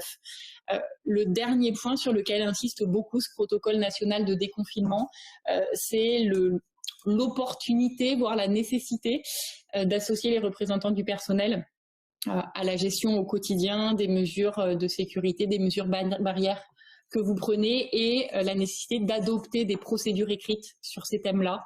Donc il y a un vrai travail à faire et à actualiser de manière régulière, conjointement avec vos CSE quand vous avez des CSE, pour vraiment donner, et c'est comme ça qu'écrit le protocole, une assise aux mesures que vous allez vous pouvoir édicter en interne pour rentrer sur quelque chose qui sera beaucoup plus collectif et beaucoup plus partagé plutôt que de la norme simplement édictée par le chef d'entreprise. Pensez toujours, parce que là aussi c'est important, à actualiser très régulièrement vos documents uniques d'évaluation des risques sur ces thèmes-là. Pour le moment, les contentieux que l'on a eus, c'est des contentieux qui portaient sur cette notion d'évaluation des risques, de mise à jour du document unique d'évaluation des risques. Et ce sera l'occasion d'inscrire dans le document unique d'évaluation des risques que vous avez bien procédé à la nomination d'un référent Covid-19 et qui vous permettra de tracer du respect de vos obligations. Alors, obligations qui n'en sont pas, hein, parce que ce protocole actualisé, il n'a pas de valeur juridique particulière, hein, c'est un protocole, c'est pas une circulaire qui est publiée, c'est encore moins un décret, encore moins une ordonnance. Pour autant, c'est ce qu'on vous conseille très très très fortement de faire pour respecter les mesures minimales mises en œuvre. Ce protocole, pour le coup, ce qui est plutôt simple, c'est qu'il vient écraser tout ce qui avait pu être indiqué avant par le gouvernement. Donc, ça vient mettre un terme aux 3 mois qui avaient été consacrés à la rédaction de fiches par secteur d'activité, l'hôtellerie, la restauration, le tourisme, le BTP, le transport, etc. Toutes ces fameuses fiches sont écrasées par ce protocole qui a le mérite d'unifier parce qu'on est effectivement dans une phase un petit peu plus souple en termes de mesures de sécurité. Donc voilà, elles ont existé pendant un certain temps, mais elles ont disparu avec la révision de ce protocole. Alors, l'ordonnance du 17 juin 2020 vient également prendre des positions sur les délais et les nouvelles modifications des délais en question, notamment les délais de conclusion des accords collectifs et d'extension de ces accords collectifs. Alors, ce sont des délais qui sont largement réduits. D'abord, vous noterez que le droit d'opposition aux accords collectifs de branche signés par des organisations syndicales non majoritaires, le délai qui normalement est de 15 jours passe à 8 jours. Vous noterez également que le délai qui permet aux organisations syndicales signataires non majoritaires d'un accord d'entreprise de demander la consultation du personnel en vue de la validation de cet accord, normalement le délai est d'1 mois, là il passe à 8 jours et le délai à partir de la demande d'organisation de la consultation du personnel pour favoriser la signature de l'accord par des organisations syndicales majoritaires, lui passe de 8 jours à 5 jours. Il y a également le délai entre la remise du projet d'accord par le chef d'entreprise qui emploie moins de 11 salariés et la consultation du personnel, qui suppose donc la ratification normalement par les 2/3 du personnel, qui passe de 15 jours à 5 jours, et ce jusqu'au 8 août 2020. Et pour terminer, le dernier délai qui a été modifié, c'est le délai qui permet aux élus du CSE d'informer l'employeur de leur volonté de négocier un accord collectif et d'indiquer qu'ils sont mandatés par une organisation syndicale. Le délai normal est d'1 mois et il passe à 8 jours. Ça, ce sont des délais du coup, alors, qui avaient déjà été modifiés en mars par une ordonnance du 25 mars. Là, l'apport de l'ordonnance de la semaine dernière, c'est d'indiquer que on allonge la période pendant laquelle ces délais dérogatoires vont s'appliquer et on allonge cette période jusqu'au 10 octobre. C'était août de mémoire si je ne me trompe pas initialement. Attention, ces délais réduits ne s'appliquent que lorsque vous négociez des accords qui portent sur les conséquences économiques, financières et sociales du coronavirus et des conséquences des mesures prises pour limiter la propagation. Si vous négociez un accord sur n'importe quel autre thème, par exemple l'égalité professionnelle homme-femme, qui a priori n'a pas vraiment de rapport avec les conséquences économiques du coronavirus, là vous appliquez le Code du travail dans sa version classique. L'idée derrière ce texte, c'est simplement de dire si vous souhaitez négocier pour prendre des mesures très particulières, imposer la prise de congés payés, négocier un accord collectif sur l'activité partielle longue durée, on va vous permettre de le faire dans un délai beaucoup plus restreint que ce qui peut être fait habituellement. On ne rentre pas dans le détail, mais il y a des délais également qui sont modifiés sur la partie négociation au niveau de la branche, toujours pour la même raison. On veut un petit peu assouplir les modalités de conclusion des accords collectifs sur ces thèmes-là. On a également une suspension des processus électoraux, puisque lorsque un employeur a engagé un processus électoral dans son entreprise par information du personnel avant le 3 avril 2020, eh bien, ce processus électoral qui était en cours a été suspendu, en principe à partir du 12 mars 2020. Et si le processus électoral a donné lieu à l'accomplissement de certaines formalités après le 12 mars 2020, la suspension prend effet à compter de la date la plus tardive à laquelle l'une des formalités a été réalisée. C'est une suspension qui va jouer jusqu'au 31 août 2020 inclus et elle affecte l'ensemble des délais du processus électoral. C'est-à-dire les délais impartis à l'employeur, mais aussi les délais de saisine de l'autorité administrative ou encore du juge en cas de contestation. Et c'est vrai qu'on avait un souci avec ce texte tel qu'il était rédigé là aussi depuis le mois de mars, c'est qu'on nous disait ok, les processus électoraux sont suspendus jusqu'au 31 août 2020. Oui, mais est-ce qu'on a le droit de les reprendre avant si on souhaite le faire, et notamment parce qu'on veut avoir des représentants du personnel pour discuter des mesures de sécurité ou parce qu'on a besoin de représentants du personnel pour négocier des accords collectifs. Et le texte était hyper affirmatif, il disait la suspension du processus électoral joue jusqu'au 31 août 2020, ce qui laissait sous-entendre qu'on ne pouvait pas anticiper le processus, la reprise du processus. L'apport de l'ordonnance de la semaine dernière, c'est de nous dire que l'employeur est libre de décider que la suspension prendra fin à une date qu'il fixe lui-même entre le 3 juillet et le 31 août. Donc, en gros, à partir du 3 juillet, si vous étiez en processus électoral suspendu dans le cadre du confinement, vous avez le droit de dire « je reprends le processus électoral sans attendre la date du 31 août ». On nous dit que dans ce cas, on doit informer les salariés, les organisations syndicales et, lorsque vous l'aviez saisi à l'époque, la directe, 15 jours au moins avant la date fixée pour la reprise. Si vous ne faites rien, le processus reprendra le 1er septembre. Alors, l'ordonnance, c'est bien, elle répond à cette question de « puis-je anticiper la reprise de mon processus électoral ?» Il y a quand même un gros point qui reste en suspens, c'est concrètement, qu'est-ce que je dois faire ? Si on prend l'exemple d'une entreprise qui, au 12 mars, avait négocié un protocole d'accord préélectoral avec des organisations syndicales, qui avait donc établi un calendrier d'élections avec un premier tour qui était fixé le 11 mars, qui s'est déroulé, puis un deuxième tour qui était fixé le 28 mars, qui lui ne s'est pas déroulé. Que faire en pratique? Parce que l'ordonnance nous dit informer les salariés et vos organisations syndicales, donc à mon sens, y compris les organisations syndicales départementales auxquelles on doit écrire dans ce cadre-là, que vous reprenez le dispositif. Mais comment on le reprend? Qu'est-ce que je fais de mon calendrier d'organisation des élections qui me fixait une date de second tour en mars? Est-ce que ça veut dire que j'ai la possibilité, moi-même en tant qu'employeur, de fixer unilatéralement un nouveau calendrier pour mes élections? Ou est-ce que ça veut dire qu'il faut que je renégocie un protocole d'accord préélectoral pour me remettre d'accord avec mes organisations syndicales? Ça, c'est un vrai point qui reste en suspens à l'heure actuelle, sur lequel on n'a pas de précision. Informer, c'est bien, mais quand on avait négocié quelque chose qui ne s'applique plus, normalement, le renégocier, c'est mieux. Mais en tout cas, ce n'est pas écrit aussi clairement que ça dans l'ordonnance, qui ne parle simplement que d'une information. Donc voilà, on reste vraiment avec une petite incertitude sur cette question-là. Alors, on en vient aux accidents du travail, maladies professionnelles, ce joyeux monde. Je laisse lâchement à Axel. Ce joyeux monde de la TMP, avec l'ordonnance du 22 avril 2020, qui a été modifiée par celle du 17 juin, qui vient proroger certains délais relatifs aux procédures de reconnaissance d'accidents du travail, maladies professionnelles. Ce sont des mesures qui s'appliquent au délai qui expire entre le 12 mars 2020 et une date qui doit être fixée par arrêté à paraître.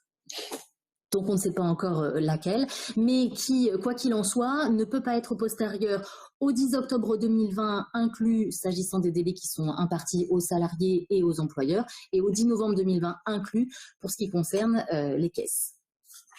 Alors, le seul apport là, de l'ordonnance du 17 juin, c'est de modifier certains délais. C'est-à-dire que le 22 avril, on nous dit, alors là vous avez le tableau accident du travail, mes délais sont modifiés. Donc le délai pour informer mon employeur d'un accident, passe de 24 heures à 48 heures. L'obligation pour l'employeur de déclarer cet accident, qui normalement doit être réalisé dans les 48 heures, passe à 5 jours. Le délai pour informer la CPM d'aggravation est également allongé. Donc tous ces délais ne sont pas modifiés. Ce qui est modifié par l'ordonnance de la semaine dernière, c'est les délais dont dispose la caisse pour réaliser notamment des investigations complémentaires quand elle est dans le cadre d'une enquête ou pour rendre sa décision, notamment en matière de rechute ou de nouvelles lésions. Pour ces procédures-là, manifestement, les CPAM ont pris trop de retard sur la période de confinement depuis le 12 mars, qu'ils n'arrivent pas tout à fait à rattraper. Donc, on nous dit que les délais qu'ils ont habituellement, 30 jours, 60 jours, 1 mois, 2 mois, pour simplifier, sont prorogés à une date qui sera fixée par arrêté. qu'on n'a pas la date, mais donc c'est une prorogation sans durée avec un maximum qui sera le 1er décembre. Donc potentiellement une procédure qui se déroulait au mois de mars, qui a été suspendue au mois de mars, veut dire que vous pourrez avoir une décision de la Caisse sur l'engagement d'investigation ou sur la prise en charge de rechute qui pourra intervenir jusqu'au 1er décembre. Et vous avez des dispositions similaires en matière de maladies professionnelles. Voilà, on laisse aux caisses un peu plus de temps et un temps qui est à ce jour indéterminé pour remonter le retard pris sur un certain nombre de dossiers. Et le dernier point. Voilà, pour terminer cette formation sur l'actualité Covid-19, vous noterez également qu'il y a des mesures qui ont été prises, qui sont nouvelles pour le projet de loi, du coup, encore à l'heure actuelle.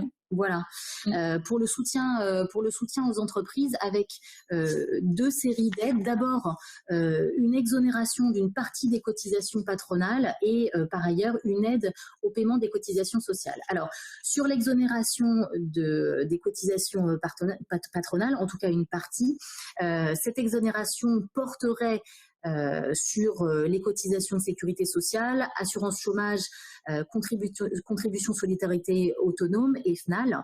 Elle serait applicable pour la période du 1er février au 31 mai.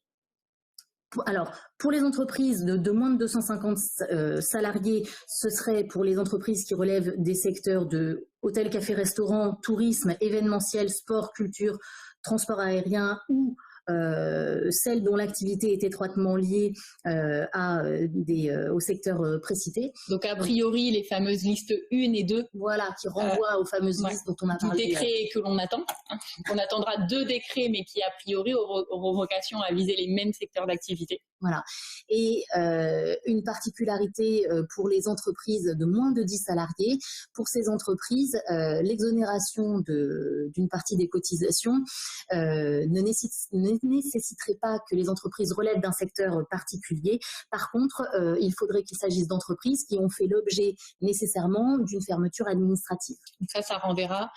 Si le texte est adopté en l'état, puisque c'est que le projet de loi de finances rectificatif numéro 3, ça renverra à tous les arrêtés qui ont été publiés en mars et qui fixaient les fameuses listes d'entreprises qui avaient le droit d'ouvrir ou pas en fonction de leur activité. Et donc, parallèlement, il y a également une aide au paiement des cotisations sociales qui serait prévue, correspondant à 20% des revenus d'activité, avec la même dichotomie entre les entreprises de moins de 250 salariés et les entreprises de moins de 10 salariés. Avec d'ailleurs, on ne l'a pas indiqué, mais une différence dans les dates. Dans les 2 cas, donc moins de 250 salariés sont concernés les revenus d'activité déclarés entre 1er février et 31 mai 2020. En revanche, pour les entreprises de moins de 10 salariés qui relèvent d'autres secteurs que ceux mentionnés précédemment, on est là sur une période qui va du 1er février au 30 avril. L'idée étant de dire, de toute façon, déconfinement à partir du 11 mai. Donc, il n'y a plus de raison particulière pour que des entreprises qui ne sont pas concernées par les premiers secteurs se soient retrouvées à ce moment-là avec une décision de fermeture administrative. Mais donc, ça reste à être adopté. Ce n'est qu'un projet à l'heure actuelle, mais c'est vrai qu'on est sur des mesures pures et simples dans un premier temps d'exonération totale de cotisations patronales et dans un second temps de réduction de 20% qui sont quand même pas négligeables. Vous avez des infos sur ce point sur le site de l'URSSAF, qui communique en précisant bien que ce n'est qu'un projet, mais qui d'ores et déjà est dans cette logique de je vous informe de ce que vous avez à me régler ou pas, et qui vous précise, et ce sera le dernier point, comment traiter les échéances qui arrivaient au 15 juin pour toutes les entreprises qui avaient sollicité un report de 3 mois des cotisations dues le 15 mars. Alors le 15 juin, c'est déjà passé depuis 10 jours, mais ce que vous dit l'URSSAF sur son site internet, c'est que bien sûr, vous pouvez acquitter directement, régler directement les cotisations qui étaient dues, si vous pouvez le faire. Sinon, pour le coup, l'URSSAF est censé prendre contact avec vous pour voir selon quelle modalité vous allez pouvoir échelonner ce paiement de 3 mois de cotisation qui a été reporté au 15 mars dernier. Et voilà en gros. En synthèse, en accéléré, l'état de ce qui existe à l'instant T, ce qu'on pense être l'état du droit dans quelques jours et ce que ça a vocation à être à un tout petit peu plus long terme.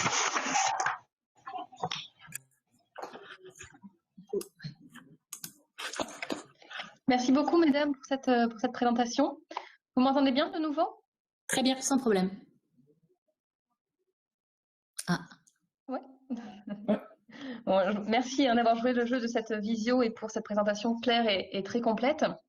Un certain nombre de questions sur le chat. Je vais vous les reformuler en reprenant l'ordre de la présentation. Il y a un certain nombre de questions sur l'activité partielle. Ensuite, il y a des questions sur le CDD et des questions sur les élections.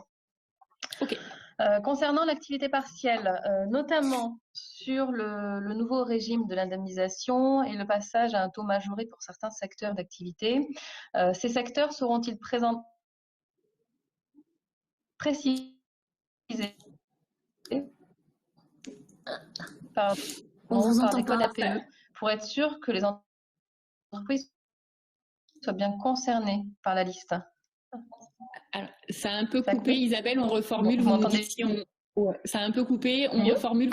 On a bien compris. L'idée, c'est qu'effectivement, donc, quand on parlait de secteur d'activité, est-ce que clairement, noir sur blanc, il est renvoyé à des numéros, code NAF, code APE, pour savoir si on relève du secteur d'activité concerné? C'était bien la question.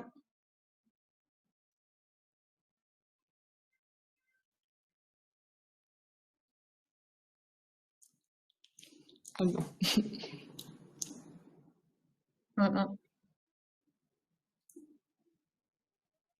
On ne vous entend plus. Pas. Vous m'entendez? Là, ça a l'air d'être revenu. Bon, on va retenter. Oh, pardon. Il n'y a pas de souci. C'était bien la question. Effectivement, est-ce que les décrets, le décret précisera les secteurs au regard des codes APE? Pour le moment, c'est pas fait de manière aussi claire. Donc c'est qu'un projet de décret, c'est un point qui a été relevé en indiquant que ça serait peut-être plus simple de viser expressément les codes APE. Dans certains cas, l'intitulé correspond à un code APE, c'est pas toujours aussi clair que ça, mais on attend la version définitive du décret. D'accord, merci. Alors, toujours sur l'activité partielle, si l'entreprise décide de laisser un ou plusieurs établissements fermés, car économiquement peu rentables en raison de la période, peuvent-ils continuer à bénéficier du dispositif d'activité partielle? Alors, je pense que c'est si on les laisse fermer alors qu'on n'a plus l'obligation administrative de les laisser fermer. Oui. Okay. Ça doit être en ce sens. Alors, si la personne veut préciser, apporter des précisions, qu'elle n'hésite pas par la barre du chat, hein, mais je pense que c'est le sens de la question, oui. Si c'est bien la question, cet arrêt des fermetures administratives veut simplement dire qu'il n'y a plus d'activité partielle de droit. Maintenant, si vous êtes toujours capable d'expliquer que la situation économique ne permet pas de refaire travailler tous les salariés et qu'au final, le niveau de charge que ça générerait au regard du chiffre d'affaires obtenu nécessite toujours le recours à l'activité partielle, on est sur un régime activité partielle plus classique lié simplement à la baisse d'activité. Donc, il n'y a plus de recours de droit à l'activité partielle. Il y a un petit travail de motivation à faire, mais il n'y a rien qui l'exclut non plus à condition d'avoir les bons éléments. D'accord. Merci beaucoup. Toujours sur cette activité partielle, le fait d'avoir négocié un accord sur l'individualisation de l'activité partielle nous permettra-t-il néanmoins de pouvoir bénéficier du dispositif ARM si nous concluons un accord collectif? Alors déjà, félicitations pour la conclusion d'un accord sur l'individualisation activité partielle. C'est bien, franchement, c'est une très bonne chose. Pour moi, ça ne vous empêchera pas de recourir au dispositif ARM. La seule chose, c'est que votre accord d'individualisation ne s'appliquera pas dans ce cadre-là. Donc, il faudra revenir à quelque chose de beaucoup plus collectif. Mais sur le principe, j'y vois pas d'interdiction de recourir à l'activité longue durée. D'accord. Alors, pardon, il y a plusieurs autres questions qui arrivent en même temps. L'activité partielle durable pourra-t-elle être applicable individuellement? Non. Alors, durable, est-ce que c'est dans le cadre du projet des accords ARM ou est-ce que c'est dans le cadre de droit commun? Je n'ai pas de précision de la part de... Si c'est dans le cadre du droit commun, oui, à condition d'avoir le fameux accord ou la fameuse décision unilatérale qui permet d'individualiser. Si on est sur le dispositif ARM, donc activité partielle de longue durée, par principe, l'individualisation n'est pas possible. Maintenant, si vous êtes sur une personne qui constitue un service à elle seule, qui a des fonctions vraiment très particulières qui constituent une unité de travail à elle toute seule, on n'est plus sur de l'individualisation, c'est-à-dire qu'on est sur de la réduction collective d'activités d'un service. C'est toute la difficulté que l'on a à déterminer les services et l'appréciation de cette réduction de collectif de travail au sein d'un service. Mais dans certains cas, un salarié peut constituer un service, même si ça n'a pas vocation à être la majorité des cas. Ouais. Y a-t-il un lien entre l'accord ARM et un accord de performance collective? À la base, c'est deux dispositifs distincts qui n'ont pas le même objet. ARM, allocation partielle longue durée, son objet, c'est réduire la durée du travail des salariés, la durée collective du travail du salarié, et pour une durée certes allongée dans le temps, mais temporaire. Et la différence est prise en charge par l'État, ou en tout cas au moins partiellement par l'État. Un accord de performance collective, c'est un accord collectif qui vous permet ensuite de réécrire le contrat de travail de vos salariés. Alors, c'est un accord collectif qui peut porter sur la durée du travail, mais qui peut porter sur plein d'autres thèmes. Le lieu de travail, c'est-à-dire que ça vous permet de modifier le lieu de travail de vos salariés. Ok, ils ont été embauchés à Bordeaux, mais Toulouse, c'est vachement plus sympa, donc finalement, on va faire une mobilité vers Toulouse. Ça vous permet de modifier les fonctions de vos salariés. Et ça vous permet de modifier leur rémunération, de supprimer des primes, de supprimer le niveau de rémunération de base. Donc, le champ est beaucoup plus large. Et l'idée, c'est vraiment de dire, je modifie le contrat de travail de mes salariés. C'est un dispositif qui n'est absolument pas supporté par l'État. Donc, vous n'avez pas de prise en charge de l'État si vous réduisez la durée du travail de vos salariés. Donc, sur la question de la durée du travail, effectivement, il va y avoir un choix à faire entre un régime ou l'autre, avec des conséquences financières et des conséquences dans la durée qui ne seront pas les mêmes pour les salariés. Mais par principe, on est sur deux régimes totalement différents qui répondent à des objectifs différents. Oui. Merci. Question d'activité partielle. Une nouvelle colonne IJ est apparue. À quoi correspond-elle? Que devons-nous renseigner? Aucune idée. Honnêtement, c'est la première fois qu'on me le dit. En toute transparence, aucune idée. Non, mais dans ce cas-là, on peut peut-être inviter l'adhérent à se rapprocher de l'ASP ou de l'aide directe via l'adresse spécifique activité partielle qui a été mise en place. Je pense que le site ASP devrait pouvoir lui répondre. Alors, toujours sur cette demande d'indemnisation, il y a une nouvelle formule de calcul du taux de l'allocation de l'activité partielle pour les cadres. Quel risque si nous ne l'appliquons pas, sachant que le site n'identifie pas les cadres? Alors là, la même personne qui... Ouais. C'est pareil. Aucune idée. Bon, mais sachant que pour le coup, ce qui paraît étonnant, c'est qu'il n'y a pas eu de texte là qui ont modifié sur les dernières semaines le mode de calcul de l'activité partielle et encore moins en faisant une différence cadre-non cadre. Honnêtement, je ne vois pas à quoi ça peut faire référence. Oui, et puis même les documents de l'administration n'ont pas été remis à jour dernièrement avec une telle distinction cadre et non cadre. Donc non, c'est vrai. Voilà. Allez se rapprocher peut-être du site de l'ASP pour avoir des précisions sur ces éléments. Sur la question des CDD, j'enchaîne les questions. Ces nouvelles modalités qui concernent les CDD sont-elles relatives au dispositif ARM ou entrent-elles dans un cadre plus classique? Rien à voir. En tout cas, ce n'est pas subordonné à la conclusion d'un accord ARM. C'est-à-dire que vous pouvez ne pas du tout avoir de problématique de réduction d'activité, voire même au contraire être sur une problématique de surcharge d'activité, d'avoir besoin de CDD, et du coup conclure un accord collectif pour vous simplifier la vie en matière de succession de CDD, par exemple. Ouais. Alors, je continue sur les CDD. Dans le cadre de ces nouvelles dérogations, sera-t-il possible de prolonger la durée des CDD saisonniers au-delà de 8 mois dans l'hôtellerie de plein air? Question pointue. C'est pas prévu en tant que tel. Vraiment, ce sur quoi on peut agir de mémoire, c'est le nombre de renouvellements et le délai de carence. On ne réécrit pas le terme des contrats à durée déterminée. Je pense que ça va être difficile, oui. Tout à l'heure, je me suis un petit peu avancée. J'ai dit qu'on pouvait faire des trucs un petit peu exorbitants en matière de CDD, mais tout n'est pas ouvert non plus. Attention. Alors, on passe sur le CSE. C'est la dernière question que j'ai. S'il y a d'autres questions, n'hésitez pas à les formuler dans la barre de chat, de manière à ce qu'on puisse les reformuler ensuite. Que se passe-t-il donc pour le CSE? Que se passe-t-il pour les entreprises qui devaient mettre en place le CSE et qui ne l'ont pas fait?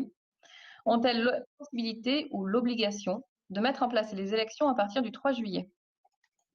Non, là, alors de mémoire, je ne vais pas vous dire une erreur, on vous le revérifiera après, mais de mémoire, là, on est tranquille jusqu'à fin août. D'accord. Donc vraiment, là, ce qui a été modifié dans la dernière ordonnance, c'est l'hypothèse des entreprises qui avaient commencé leur processus électoraux et à qui on disait, vous devez attendre le 30 août. Là, pour les entreprises qui auraient dû mettre en place les élections, soit avant le confinement, soit pendant la période de confinement. Vous avez un texte de mémoire qui vous dit que vous n'avez pas l'obligation de le faire avant le 30 août, mais là, vous aviez déjà la flexibilité qui vous permettait d'anticiper. Donc, si vous voulez le faire à partir du 3 juillet, pas de souci. En revanche, à mon sens, aucune obligation de le faire avant fin août. Donc, on peut attendre fin août pour lancer l'information à l'ensemble des salariés et déclencher le Si je me suis trompée, on vous refera un petit mail pour le valider, mais c'est ce que j'ai en tête là tout de suite. Axel aussi. Oui, c'est ce qu'on avait en tête ici aussi. Voilà, je n'ai pas d'autres questions pour l'instant. Pas d'autres questions, donc c'était clair. Après, il y a beaucoup d'informations à digérer, à appréhender. Je vous remercie, mesdames, d'avoir joué le jeu de la visio. C'est pas un exercice qui est très évident. Avec plaisir. Merci pour une présentation qui était claire, très complète. Vous me confirmez ou pas que la présentation sera envoyée aux personnes qui étaient présentes?